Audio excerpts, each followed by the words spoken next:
Assalamualaikum warahmatullahi wabarakatuh. Kembali lagi dengan saya Diah Rahmawati. Pada kesempatan kali ini saya akan menjelaskan materi mengenai interpretasi citra penginderaan jauh. Sebelum kita masuk lebih jauh mengenai materi hari ini, alangkah lebih baiknya apabila kita berdoa terlebih dahulu menurut agama dan kepercayaan masing-masing. Berdoa dipersilahkan. Berdoa selesai. Nah, untuk rencana pembelajaran hari ini, kompetensi dasarnya masih di 3.2, kemudian indikatornya menganalisis jenis citra penginderaan jauh dan interpretasi citra. Nah, ini merupakan materi lanjutan dari pertemuan yang lalu terkait dengan jenis citra penginderaan jauh. Nah, hari ini kita melanjutkan materinya mengenai interpretasi citra penginderaan jauh begitu.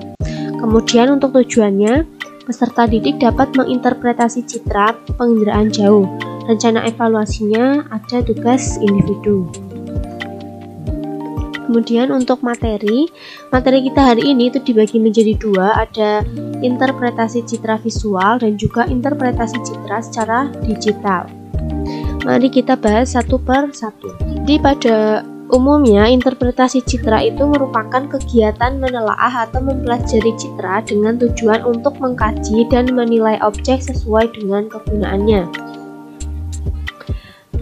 Dalam interpretasi citra itu terbagi menjadi 3 tahapan. Yang pertama ada deteksi, yaitu berupa pengamatan atas adanya suatu objek. Yang kedua ada identifikasi, yaitu upaya mencirikan objek dengan keterangan secukupnya. Dan yang ketiga ada analisis, yaitu pengumpulan keterangan atau informasi dan juga berupa penyimpulan. Kita masuk ke materi yang pertama, ada interpretasi visual. Nah, interpretasi secara visual itu bisa dipahami ada beli sepatu baru.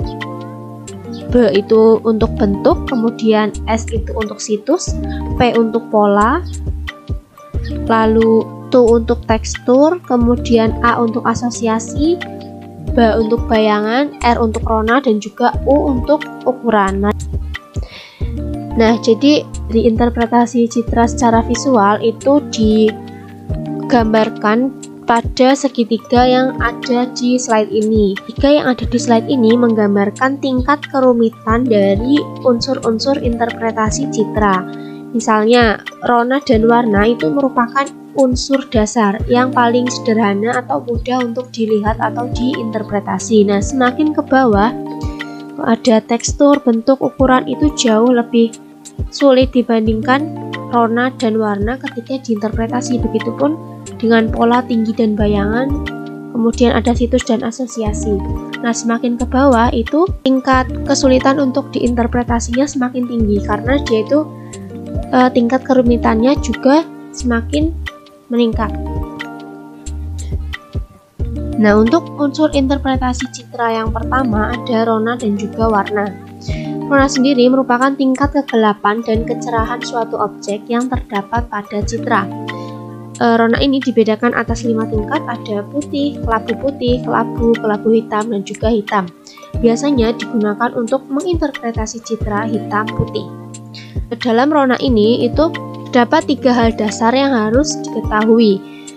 Yang pertama ada objek yang memiliki permukaan kasar itu cenderung menimbulkan rona gelap. Permukaan kasar ini akan sedikit memantulkan sumber tenaga sehingga banyak yang dihamburkan dan rona yang dihasilkan itu gelap.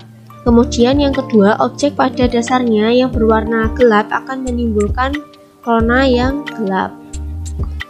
Yang ketiga, objek yang bersifat basah cenderung menimbulkan rona gelap. Nah, contohnya seperti objek air, kemudian ada sungai, danau, dan lain sebagainya itu menimbulkan rona yang gelap.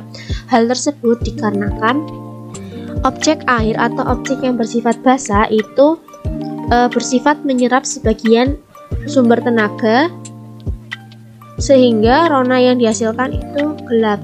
Nah, jika dibandingkan dengan beberapa objek yang sifatnya itu memantulkan sumber tenaga, maka nantinya rona yang dihasilkan akan jauh lebih terang dibandingkan dengan objek yang sifatnya itu menyerap sumber tenaga.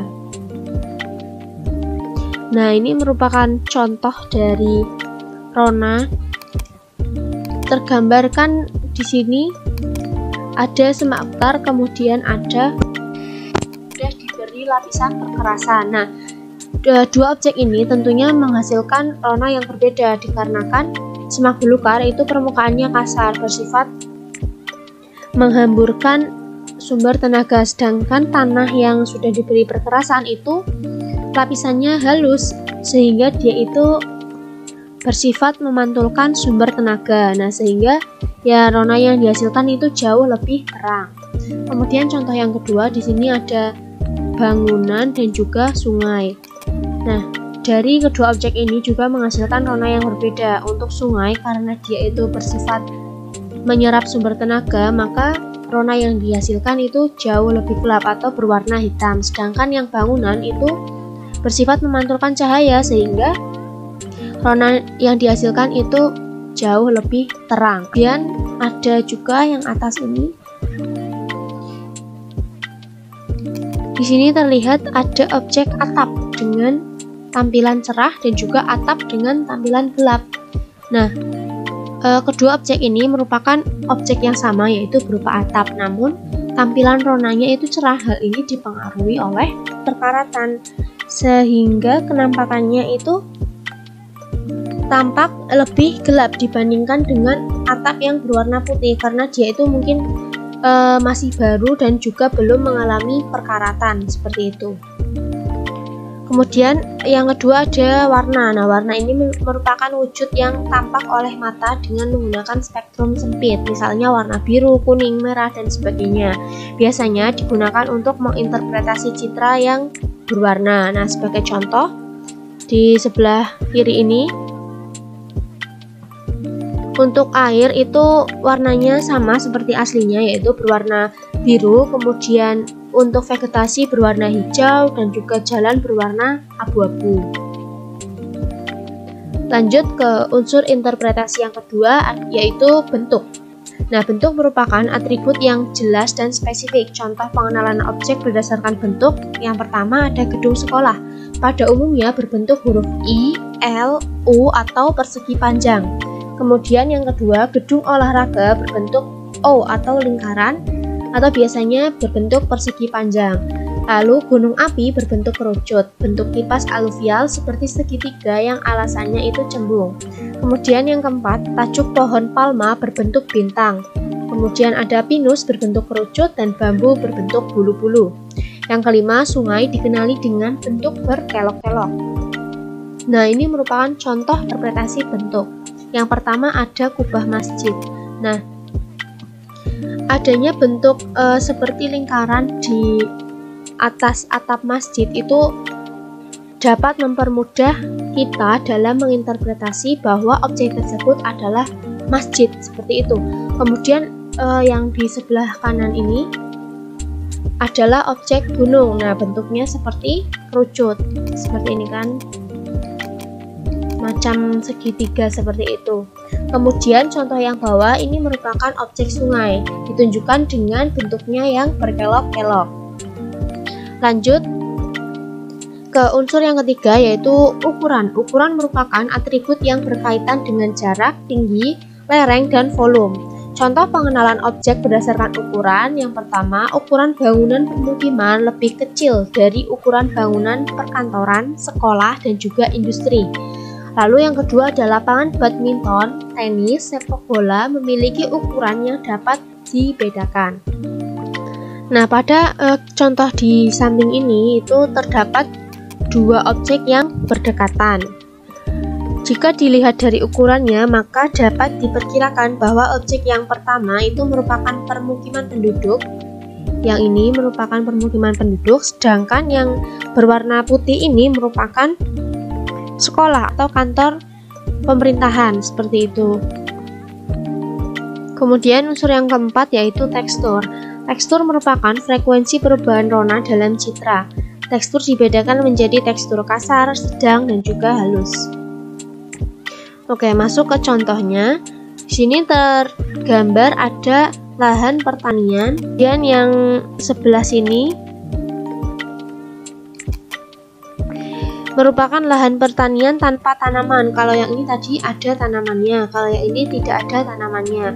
Sedangkan yang di bawah ini merupakan permukiman penduduk. Nah, dari ketiga objek yang tergambar pada citra itu memiliki tekstur yang berbeda-beda. Untuk lahan pertanian yang ada tanamannya itu memiliki tekstur yang halus. Kemudian untuk yang tidak ada tanamannya itu bertekstur sedang, sedangkan yang permukiman itu bertekstur kasar. Kemudian contoh yang kedua, di sini ada laut yang sebelah kiri atas ini merupakan laut, sedangkan ada lagi yang di sini itu merupakan semak belukar. Bisa dibilang teksturnya itu sedang, sedangkan yang gambar ini itu merupakan vegetasi berupa pepohonan yang teksturnya itu jauh lebih kasar. Kemudian unsur yang kelima ada pola. Pola merupakan bentuk atau model yang memiliki keteraturan atau ciri khas yang membuatnya dapat dikenali. Contohnya, kebun kelapa sawit dan kebun kopi memiliki pola yang teratur sehingga dapat dibedakan dengan hutan.